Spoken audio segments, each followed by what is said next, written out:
Recentemente, eu postei aqui no canal um vídeo mostrando uma das melhores formas para adquirir bitcoins, utilizando a plataforma da Spike to Spike, que permite saques em on-chain, na rede Lightning e na rede Liquid, o que acabou confundindo muita gente que não entende corretamente como é que funcionam essas redes. Então assista esse vídeo até o final, que hoje eu vou te explicar qual a diferença entre essas três redes, para você entender como elas funcionam e ver qual é a melhor para você.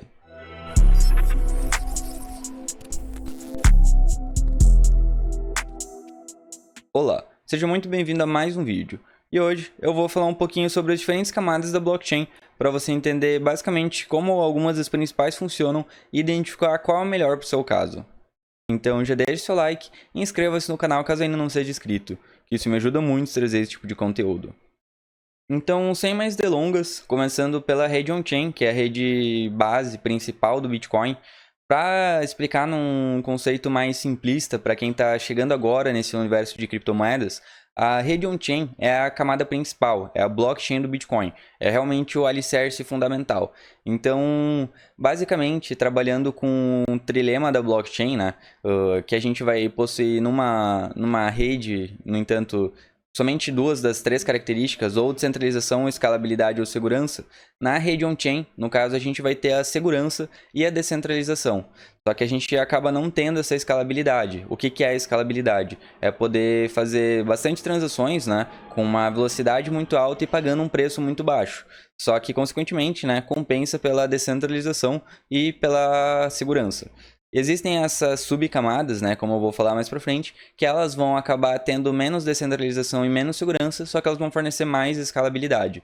Mas basicamente a rede on-chain é como se fosse o cofre lá onde você vai deixar o grosso dos seus fundos e onde você vai ter toda essa garantia que a gente fala aqui da blockchain, de ter a soberania na sua autocustódia, de ninguém, né, poder controlar seus bitcoins, ninguém poder colocar a mão nos seus bitcoins. Isso você garante tendo seus bitcoins em autocustódia on-chain. Mas no caso de saques, dependendo do montante e do congestionamento da rede, atualmente está na faixa dos 36 sats por byte, a taxa média de transação, então não está saindo tão caro, mas um tempo atrás chegou a 400 sats por byte, uma taxa média de transação. Então, por exemplo, se você vai lá comprar R$ 500, fazer um DCA mensal, né, ou semanal, onde você vai colocar lá R$ 500 toda semana, às vezes fazer um saque on-chain acabaria não compensando, você pagaria lá chegaria a pagar às vezes 100, R$ 200 só de taxa de transação. E são nesses casos onde entram essas segundas camadas. As segundas camadas, quando você pode olhar lá no site da Mempool, eu já fiz alguns vídeos, mais pra frente eu vou fazer alguns vídeos mais específicos também falando. Eu utilizo esse dispositivo aqui que é o Nerdminer, também tem um vídeo ensinando a montar aqui no canal, que eu utilizo para acompanhar, né, como um enfeite, um relógio, que consequentemente também tem a chance, uma mínima chance de minerar um bloco de Bitcoin, mas eu acompanho por aqui. Mas, eventualmente, quando as taxas estão muito altas, acaba sendo viável, né, utilizar essas segundas camadas, onde você vai ter uma escalabilidade maior, mas, consequentemente, vai ter um probleminha maior, né, uns detalhes maiores na segurança e nessa descentralização. Então, agora que você entendeu basicamente o que é on-chain e que é realmente o seu cofre, onde você garante essa soberania, só que eventualmente pode sair um pouquinho mais caro, né, se a mempool estiver um pouquinho mais congestionada, a gente pode ir para as subcamadas da blockchain, que vão fornecer essa questão de escalabilidade, como por exemplo a Liquid. A Liquid, ela é uma... Eu fiz um vídeo específico sobre ela, vou deixar aqui no card na descrição, mas basicamente ela tem uma escalabilidade, uma proporção de 10:1. Então, enquanto na blockchain do Bitcoin vai ser uma taxa, por exemplo, de 40 sats por byte e um bloco minerado a cada 10 minutos, na rede Liquid seria 4 sats por byte e seria um bloco minerado a cada 10 minutos. Então ela fornece uma escalabilidade maior, mas não é uma escalabilidade ideal para micropagamentos. Em casos, por exemplo, quando a mempool chega a 400 sats por byte, uma proporção de 10:1, ela ficaria 40 sats por byte. Então, num momento de congestionamento, utilizar Liquid, né, às vezes pode acabar saindo mais caro do que você utilizar uma on-chain em momentos onde a blockchain não está congestionada. Então, eventualmente, quando a blockchain não está tão congestionada, né, e você quer uma segurança maior, você pode acabar utilizando a Liquid. A rede Liquid, por que eu prefiro? Eu também fiz um vídeo aqui de como montar uma Jade DAI, que é uma carteira fria que você pode utilizar para armazenar as suas moedas, né, na Liquid. E a rede Liquid, ela, na minha opinião, é um pouquinho mais segura, né? Fornece uma praticidade maior do que a Lightning.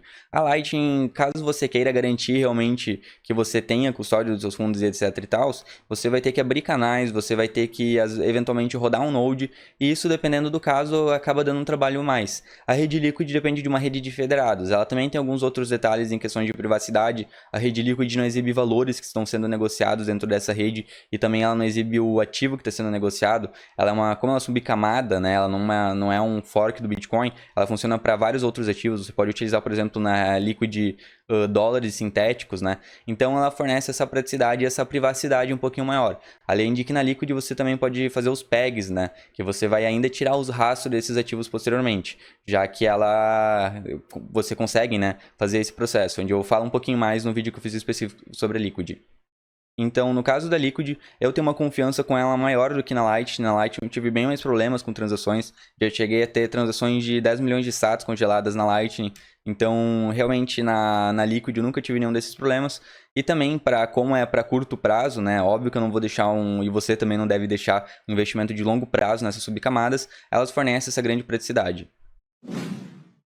E agora falando a respeito da Lightning Network, essa também é uma outra subcamada da blockchain, só que a diferença dela, principal com a Liquid, é que os nodes funcionam de forma diferente, não são nodes federados que vão travar esses bitcoins para fazer esses pegs, na Lightning também não vai ter pegs.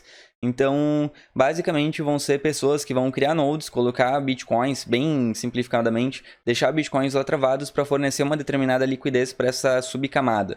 Então, supondo numa ideia prática, é como se fosse a on-chain seria você ir toda vez lá num mercadinho e fazer um pagamento, né, com notas e moedas.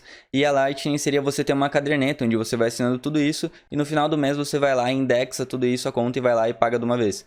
Então, basicamente é assim. Só que a Lightning ela tem alguns problemas com canais. Eventualmente, se você quer ter o seu próprio node, você pode ter algumas complicações com a abertura de canais, caso esteja já a rede congestionada. Você também vai ter que fornecer, né, liquidez para esse node. E tem alguns detalhes a mais de atualizações e alguns outros pontos que você deve ficar atento. Mas para a grande maioria dos usuários, que é o que acaba realmente acontecendo, é que eles utilizam serviços custodiais, como o Wallet of Satoshi e outros serviços, a própria Albi, né? E outras centenas de carteiras que são muito utilizadas.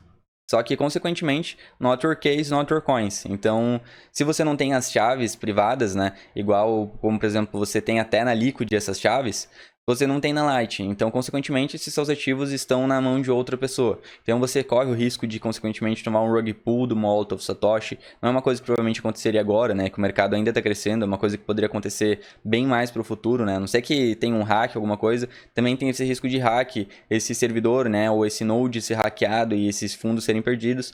Então, confiar, né, na custódia de terceiros acaba sendo um pouquinho delicado. Ou seja, a rede Lightning seria para utilizar quando realmente a rede está muito congestionada. Por exemplo, vai estar lá 400 sats por bytes e a rede principal do on-chain na Liquid estaria mais ou menos 40 sats por bytes, você precisa comprar lá seus R$ 500. Então você compraria na Lightning, não indico, né? Mas poderia eventualmente mandar por uma carteira custodial e depois que juntasse um montante ou acabasse abaixando um pouquinho, né, as taxas da rede, você converte novamente para on-chain. E daí você faz um swap. Eu já fiz alguns vídeos também, já mostrei diversas ferramentas para fazer conversões de Lightning para on-chain, de Liquid para on-chain. Vocês podem conferir aqui também no canal, mas você faria, né, quando abaixasse as taxas esse swap. Então, como vocês poderão ver, basicamente essas três camadas acabam se complementando, já que a Lightning vai ser uma camada mais dedicada a micropagamentos, quando realmente está muito congestionado, e também tem o detalhe que quando está muito congestionado acaba dando uns problemas, uns bugs a mais em carteiras custodiais, principalmente na Lightning, mas a Liquid seria quando a mempool não está tão congestionada, fornece uma grande praticidade, uma grande segurança, e a on-chain realmente é a sua camada base, onde você vai armazenar os seus bitcoins por longo prazo para garantir todas essas funcionalidades e essa acessibilidade que o Bitcoin fornece.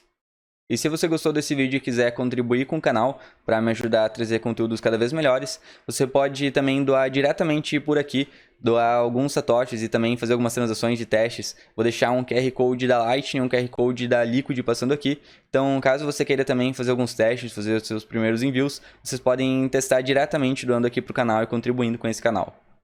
Então, se você gostou do conteúdo, já deixa o seu like, inscreva-se no canal e considere se tornar membro por apenas R$ 7,99 por mês, para ganhar diversos benefícios e acesso a conteúdos exclusivos. E qualquer dúvida ou sugestão é só deixar aqui nos comentários.